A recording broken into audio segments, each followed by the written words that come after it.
नमस्कार, स्वागत और अभिनंदन। साथियों, हम क्रमशः सतत रूप से सीटेट के प्रश्न पत्रों को हल कर रहे हैं। साथ ही साथ आपने ध्यान दिया होगा कि प्रत्येक प्रश्न को हम एक ठोस आधार के माध्यम से हल करते हैं। इसका बहुत बड़ा लाभ यह है कि हम प्रश्न के साथ साथ सैद्धांतिक आधारों का भी अध्ययन कर रहे हैं, या हम यह भी कह सकते हैं कि प्रश्न के साथ साथ हमारी सैद्धांतिक समझ भी बनते जा रही है। इस प्रकार का अध्ययन करने से हम भविष्य में विभिन्न प्रकार के समस्त शिक्षा संबंधी प्रतियोगी परीक्षाओं के प्रश्नों को आसानी से हल कर सकते हैं, और साथ ही साथ बाल विकास एवं शिक्षा शास्त्र में हमारी मजबूत समझ बन सकती है। प्रश्नों को तथा इनके सही उत्तरों के चयन हेतु दिए गए आधारों को यदि आप गंभीरता से अध्ययन और समझने का प्रयास करेंगे तो निश्चित ही आपके परीक्षा परिणाम उत्कृष्ट होंगे। आज के इस वीडियो में हम सीटेट 2013 के अंतर्गत प्रश्न क्रमांक 16 से 30 तक के प्रश्नों को दिए गए आधारों के माध्यम से हल करेंगे। तो चलिए आगे बढ़ते हैं प्रश्न क्रमांक 16 की ओर। प्रश्न क्रमांक 16 में दिया गया है, learning disability in motor skills is called. गतिक कौशलों में अधिगम निर्योग्यता ब्लैंक स्पेस कहलाती है। आइए ऑप्शंस का अवलोकन करें। पहले में दिया गया है डिस्प्रैक्सिया, दूसरे में दिया गया है डिस्कैल्कुलिया, और तीसरे में दिया गया है डिसलेक्सिया, और चौथे में दिया गया है डिस्फेजिया। आइए आधार का अध्ययन करें, फिर हम सही विकल्प का चयन करेंगे।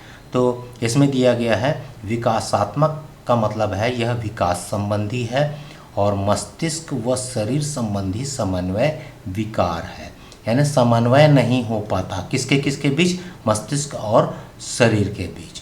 तो उसके कारण विकार उत्पन्न होता है। जैसे हम उदाहरण के रूप में यहाँ पर दिया गया है, वस्तु को पकड़ना, फिर चढ़ना, लिखना, तैरने में कठिनाई होती है। आइए पहले हम चारों जो ऑप्शंस दिए गए हैं उसको समझने का प्रयास करते हैं।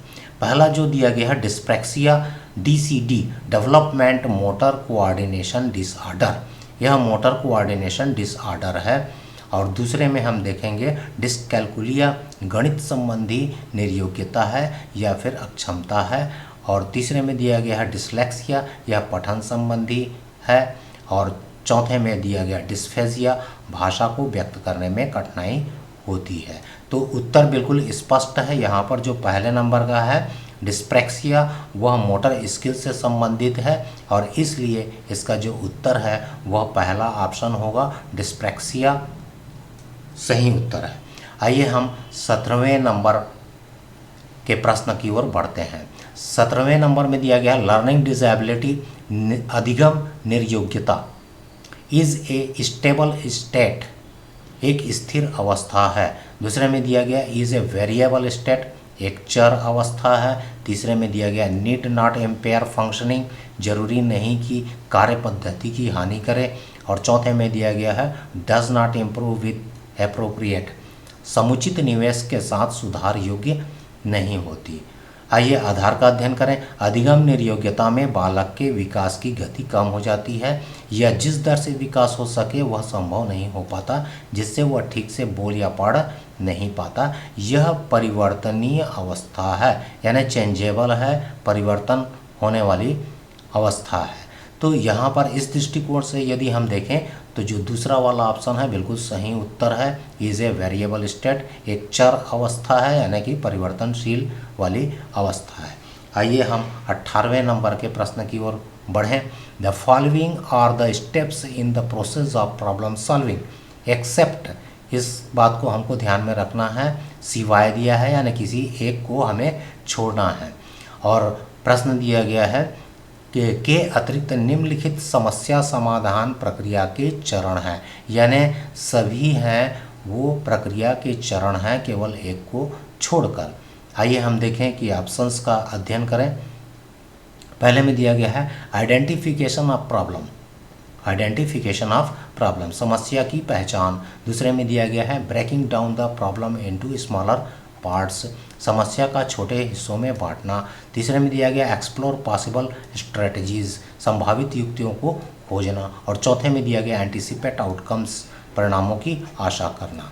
और यहाँ पर हम जो चरण हैं उसकी व्याख्या करते हैं या आधार में समझने का प्रयास करते हैं। पहले स्टेप में है समस्या की पहचान, दूसरे में है समस्या का विश्लेषण, तीसरे में है समस्या का वर्णन, चौथे में है समस्या के कारणों की खोज, और पांचवें में वैकल्पिक समाधान, छठवें में समाधान को लागू करना, सातवें में परिणामों का आकलन।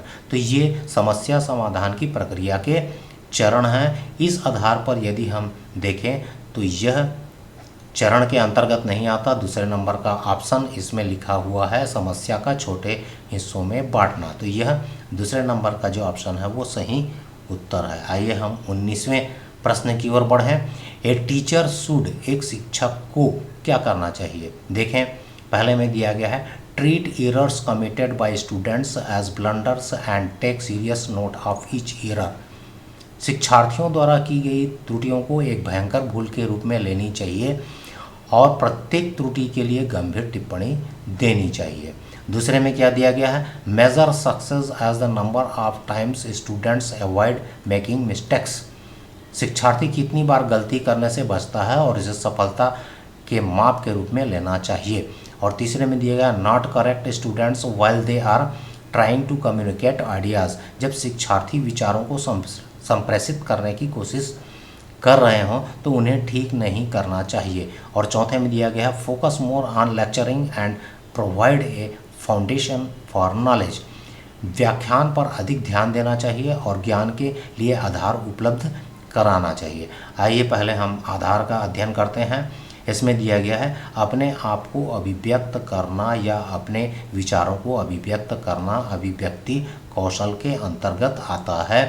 अतः एक शिक्षक को अपने शिक्षार्थियों को अभिव्यक्त करने की स्वतंत्रता और अवसर देना चाहिए। बिल्कुल सही बात है कि एक शिक्षार्थी को हमें बोलने की स्वतंत्रता देना चाहिए या अपने भावों को व्यक्त करने के लिए उसे स्वतंत्र करना चाहिए ताकि अपने विचारों को वह व्यक्त कर सके।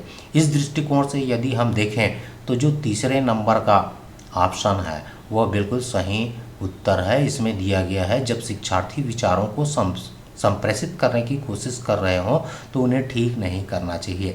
यानी इसका मतलब है कि उसे टोकना नहीं चाहिए, उन्हें अपनी बातों को व्यक्त करने देना चाहिए ताकि वह अपने भावों को व्यक्त कर सके। स्वतंत्रता होनी चाहिए।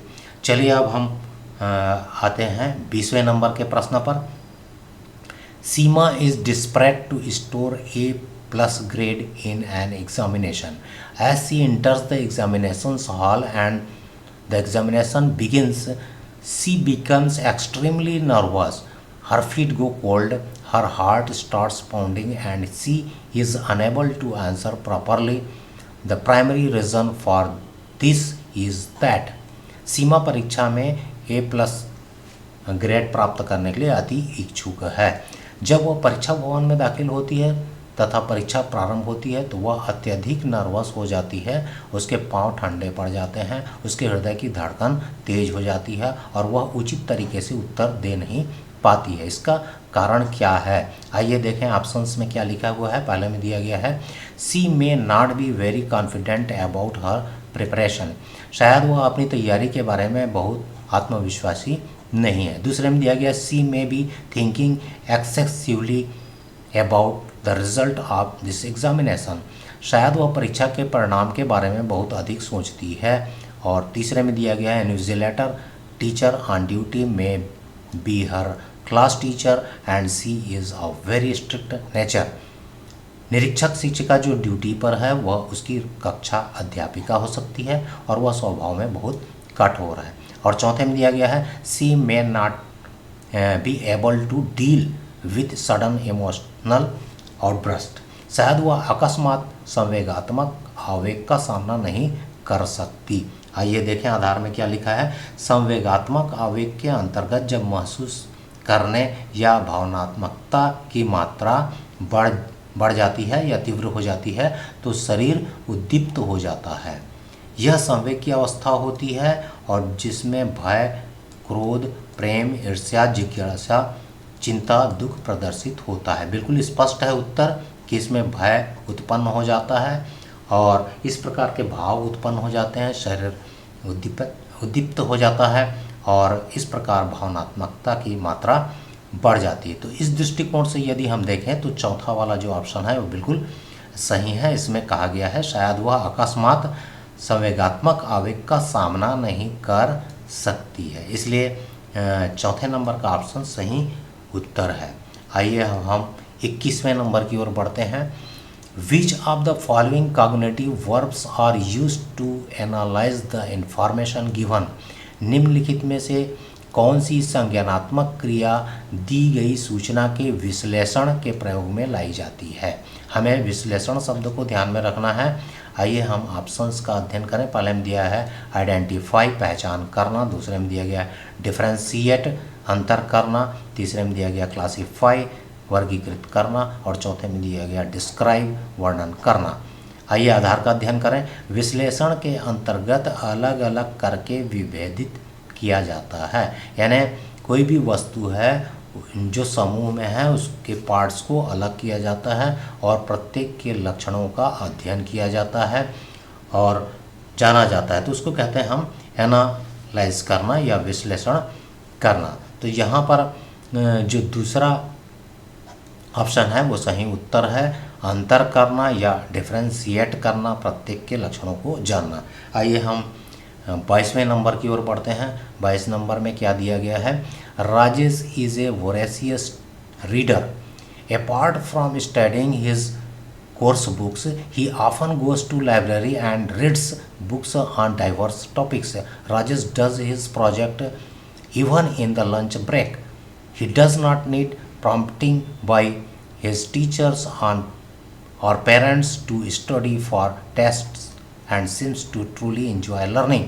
He can be best described as, यहाँ पर दिया गया है राजेश अति लोलुप पाठक है, यानी बहुत ज़्यादा वह अध्ययन में रुचि लेता है। वह अपने कोर्स की पुस्तकें पढ़ने के अतिरिक्त प्रायः पुस्तकालय जाता है और भिन्न प्रकरणों या विषय पर पुस्तकें पढ़ता है। इतना ही नहीं, राजेश भोजन अवकाश में अपने परियोजना कार्य करता है। उसे परीक्षाओं के पढ़ने के लिए शिक्षकों अथवा अभिभावकों द्वारा कभी भी कहने की ज़रूरत नहीं पड़ती। कोई उसको पढ़ने के लिए दबाव नहीं डालता या कोई नहीं बोलता है और वह स्वयं से पढ़ता है और वह वास्तव में सीखने का आनंद लेता नजर आता है। उसे ब्लैंक स्पेस के रूप में सर्वाधिक बेहतर रूप से वर्णित किया जा सकता है। आइए देखें ब्लैंक स्पेस में क्या आ सकता है। पहले में हम ये देखें फैक्ट सेंटर्ड लर्नर, वह किस प्रकार का शिक्षार्थी है। तथ्य आधारित शिक्षार्थी। दूसरे में कहा गया है टीचर मोटिवेटेड लर्नर, शिक्षक अभिप्रेरित शिक्षार्थी। और तीसरे में दिया गया है असेसमेंट सेंटर्ड लर्नर, आकलन आधारित शिक्षार्थी। और चौथे में दिया गया इंट्रिंसिकली मोटिवेटेड लर्नर, आंतरिक रूप से अभिप्रेरित शिक्षार्थी। आइए पहले ये जो 4 प्रकार के शिक्षार्थी हैं उनको समझने का प्रयास करते हैं। पहले में दिया गया है तथ्य आधारित शिक्षार्थी। इसका मतलब है कि वह तथ्यों को संग्रह करने वाला होता है, जानकारियों को संग्रह करने वाला होता है। दूसरा यदि हम देखें शिक्षक अभिप्रेरित शिक्षार्थी, ऐसा शिक्षार्थी जो शिक्षकों के द्वारा प्रेरित होने वाला होता है और प्रोत्साहित होता है। और तीसरे में दिया गया आकलन आधारित शिक्षार्थी, आकलन के माध्यम से सीखने वाला होता है, यानी आकलन के माध्यम से उसके सीखने की गति को नियंत्रित किया जाता है या तीव्र किया जाता है और उसकी कमजोरियों को जाना जाता है, उसे हटाया जाता है। और चौथे में दिया गया है आंतरिक रूप से अभिप्रेरित शिक्षार्थी, स्वयं के प्रेरणा से उसमें स्वाभाविक रूप से रुचि उत्पन्न होता है, वह स्व अभिप्रेरित होता है तथा हम यह कह सकते हैं कि उसे आंतरिक रूप से प्रोत्साहन मिलता है। तो इस दृष्टिकोण से देखें तो बिल्कुल चौथे नंबर का जो यहाँ पर ऑप्शन है वो बिल्कुल सही है, आंतरिक रूप से अभिप्रेरित शिक्षार्थी, क्योंकि उसे कोई पढ़ने के लिए नहीं कहता है और वह स्वयं से अभिप्रेरित होकर के आनंद भी लेता है, सीखने में आनंद लेता है। आइए अब हम चलते हैं 23वें प्रश्न की ओर। Children in pre primary get satisfaction from being allowed to discover, they become distressed when they are discouraged. They do so due to their motivation to. यदि पूर्व प्राथमिक स्तर पर बच्चों पर खोज करने की अनुमति दे दी जाए तो वे संतुष्ट हो जाते हैं। जब उन्हें हतोत्साहित किया जाता है तो वो व्यथित हो जाते हैं। वे ऐसा ब्लैंक स्पेस की उनकी अभिप्रेरणा के कारण करते हैं। क्या है उसको यहाँ पर हम देखेंगे। आइए हम ऑप्शंस का अध्ययन करें। पहले हम देखें कि पहले में दिया गया है रिड्यूस देयर इग्नोरेंस, अपनी उपेक्षा को कम करने। एफिलिएट विद द क्लास, कक्षा के साथ संबंध होने। तीसरे में दिया गया create disorder in the class, कक्षा में अव्यवस्था फैलाने में। और चौथे में दिया गया है एक्सरसाइज देयर पावर, अपनी शक्तियों का उपयोग करने में। पहले आधार का अध्ययन करें। बच्चे स्व अभिप्रेरणा के कारण प्रोत्साहित होते हैं। उन्हें हतोत्साहित करने पर उन्हें ठेस पहुंचती है। तो इस प्रकार कोई उन्हें हतोत्साहित करता है तो वह उपेक्षित हो जाते हैं और उस उपेक्षा को दूर करने का कार्य करते हैं। तो यहाँ पर बिल्कुल यहाँ पर उत्तर स्पष्ट है। पहला वाला जो ऑप्शन है वो सही उत्तर है। अपनी उपेक्षा को कम करने का वो प्रयास करते हैं। आइए हम 24वें नंबर के प्रश्न की ओर बढ़ें। Understanding human growth and development enables a teacher to, मानव बुद्धि एवं विकास की समझ शिक्षक को योग्य बनाती है। ब्लैंक स्पेस दिया गया है। आइए हम देखें कि पहले में क्या दिया गया है। Gain control of learners emotions while teaching, शिक्षण के समय शिक्षार्थियों के संवेगों पर नियंत्रण बनाए रखने। और दूसरा दिया गया है be clear about teaching diverse learners, विविध शिक्षार्थियों के शिक्षण के बारे में स्पष्टता। और तीसरे में दिया गया है tell students how they can improve their lifes, शिक्षार्थियों को यह बताने कि वे अपने जीवन में कैसे सुधार कर सकते हैं। चौथे में दिया गया practice her teaching in an unbiased way, निष्पक्ष रूप से अपने शिक्षण अभ्यास के द्वारा। आइए पहले हम आधार का अध्ययन करें, तभी हम सही विकल्प को चुन सकते हैं। देखें, एक शिक्षक को मनोविज्ञान तथा विकास के संबंध में पूर्ण जानकारी होनी चाहिए। बिल्कुल सही बात है। बालक के विभिन्न विकासात्मक पहलुओं से संबंधित समझ होनी चाहिए, यह भी बिल्कुल सही है। तभी वह शिक्षण अधिगम कौशल में सक्षम हो सकते हैं। इसका अर्थ यह है कि जिस शिक्षक को मनोविज्ञान के बारे में जानकारी होगी या फिर शिक्षण अधिगम प्रक्रिया के बारे में जानकारी होगी, तभी वे स्किल्ड होंगे, यानी पढ़ाने में कुशल होंगे और वे अच्छे ढंग से पढ़ा सकते हैं। इस आधार पर यदि हम देखें तो क्या हो सकता है, जो दूसरे नंबर का ऑप्शन है वो बिल्कुल सही उत्तर है। विविध शिक्षार्थियों के शिक्षण के बारे में स्पष्टता, तो वो अपने शिक्षण कौशल के माध्यम से विविध शिक्षार्थियों के शिक्षण के बारे में स्पष्ट हो सकेंगे। तो इस प्रकार जो दूसरा ऑप्शन है वो सही उत्तर है। आइए हम 25वें नंबर की ओर बढ़ते हैं। Which one of the following is true, निम्नलिखित में से कौन सा सत्य है।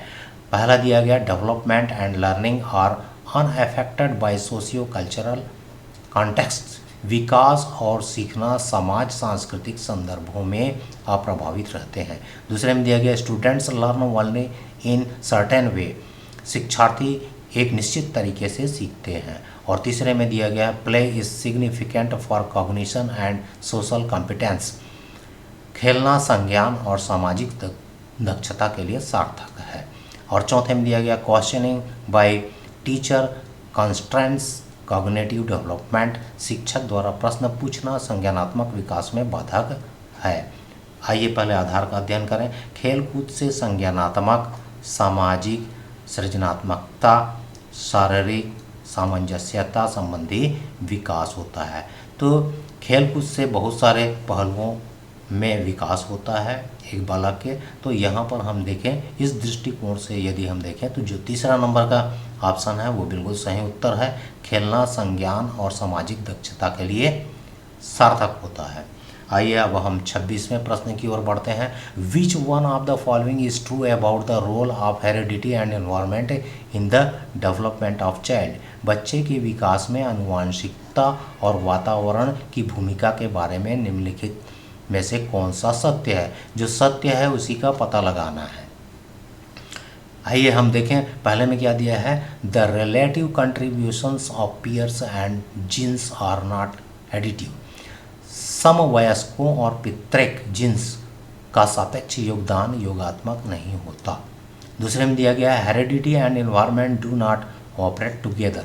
अनुवांशिकता और वातावरण एक साथ परिचालित नहीं होते हैं। ये गलत है, बिल्कुल गलत सेंटेंस है। और तीसरे में देखें, propensity is related to environment while actual development requires heredity. सहज रुझान वातावरण से संबंधित है जबकि वास्तविक विकास के लिए अनुवांशिकता जरूरी है। यह भी कथन सही नहीं है। चौथे में देखें, both heredity and environment contributes 50% in the development of child. अनुवांशिकता और वातावरण दोनों एक बच्चे के विकास में 50% योगदान देते हैं। ये तो और भी यह कथन सही नहीं है। आइए पहले हम देखें, बच्चे के विकास में अनुवांशिकता और तथा वातावरण दोनों का महत्व है। बिल्कुल सही कथन है। इस दृष्टिकोण से यदि हम देखें तो ये जो तीन तो गलत कथन है और जो पहला वाला है वो बिल्कुल सही है। समवयस्कों और पितृक का सापेक्ष योगदान योगात्मक नहीं होता है। ये बिल्कुल क्लियर है। तो अब आइए हम 27वें नंबर की ओर बढ़ते हैं। सोशलाइजेशन इज समाजीकरण है। पहले हम देखें, report between teacher and taught, शिक्षक एवं पढ़ाए गए के बीच संबंध। दूसरे में दिया गया है, process of modernisation of society, समाज के आधुनिकीकरण की प्रक्रिया। और तीसरे में देखें, एडाप्टेशन ऑफ सोशल नॉर्म्स, समाज के मानदंडों के साथ अनुकूलन। और चौथे में दिया गया, चेंज इन सोशल नॉर्म्स, सामाजिक मानदंडों में परिवर्तन। आइए आधार का अध्ययन करें। सामाजिकरण के अंतर्गत बालक समाज की परंपराओं, मान्यताओं, संस्कृतियों के अनुरूप प्रक्रियाओं में ढलने लगता है। अर्थात जितने भी नियम कायदे हैं, रीति रिवाज है समाज के, उसके अनुरूप बालक अपने आप को ढालता है। इसी को हम समाजीकरण कहते हैं। तो यहाँ पर बिल्कुल स्पष्ट है कि जो तीसरे नंबर का ऑप्शन है वो एडाप्टेशन ऑफ सोशल नॉर्म्स, समाज के मानदंडों के साथ अनुकूलन करना ही समाजीकरण की प्रक्रिया है। आइए अब हम 28वें प्रश्न की ओर बढ़ते हैं। 28वें में क्या दिया गया, a PT teacher wants her students to improve fielding in the game of cricket, which one of the following strategies will best help his students achieve that goal. एक पीटी शिक्षक क्रिकेट के खेल में अपने शिक्षार्थियों के क्षेत्र रक्षण को सुधारना चाहता है। निम्न में से कौन सी युक्ति शिक्षार्थियों को अपना लक्ष्य प्राप्त करने में सर्वाधिक सहायक है। पहले में दिया गया है, tell students how important it is for them to learn to field. शिक्षार्थियों को यह बताना कि क्षेत्र रक्षण सीखना उनके लिए किस प्रकार महत्वपूर्ण है, इसमें बताने की बात कही जा रही है। दूसरे में बोला जा रहा है, explain the logic behind good fielding and rate the success. बेहतर क्षेत्र रक्षण और सफलता की दर के पीछे के तर्क को स्पष्ट करना है, इसमें भी बताने का कार्य किया जाता है। तीसरे में हम देखें, demonstrate fielding file students observe, क्षेत्र रक्षण को प्रदर्शित करना और शिक्षार्थी अवलोकन करेंगे। और चौथे में दिया गया है, give students a lot of practice in fielding, शिक्षार्थियों को क्षेत्र रक्षण का अधिक अभ्यास करवाना। आइए हम देखें आधार में क्या लिखा हुआ है। थॉर्नडाइक के सीखने के सिद्धांत के अंतर्गत प्राथमिक नियम अभ्यास का नियम है, यानी अभ्यास कराना चाहिए बोल रहा है। तो बिल्कुल यहाँ पर चौथा नंबर का जो ऑप्शन है वो सही उत्तर है। शिक्षार्थियों को क्षेत्र रक्षण का अधिक से अधिक अभ्यास कराना या करवाना चाहिए। हम देखें अब 29वें नंबर के प्रश्न में क्या लिखा हुआ है। A teacher wishes to help her students to appreciate multiple views of a situation. She provides her students multiple opportunities to debate on this situation in different groups according to Vygotsky's perspectives. Her students fill blank space दिया गया है various views and develop multiple perspectives of the situation on their own. एक शिक्षिका अपने शिक्षार्थियों की इस रूप में मदद करना चाहती है कि वे एक स्थिति की अनेक दृष्टिकोणों में सराहना कर सके। वह विभिन्न समूहों में एक स्थिति पर वाद विवाद करने के लिए अनेक अवसर उपलब्ध कराती है। वाइज़गोत्स्की के परिप्रेक्ष्य के अनुसार उसके शिक्षार्थी विभिन्न दृष्टिकोणों को करेंगे और अपने तरीके से उस स्थिति को अनेक परिप्रेक्ष्य में विकसित करेंगे।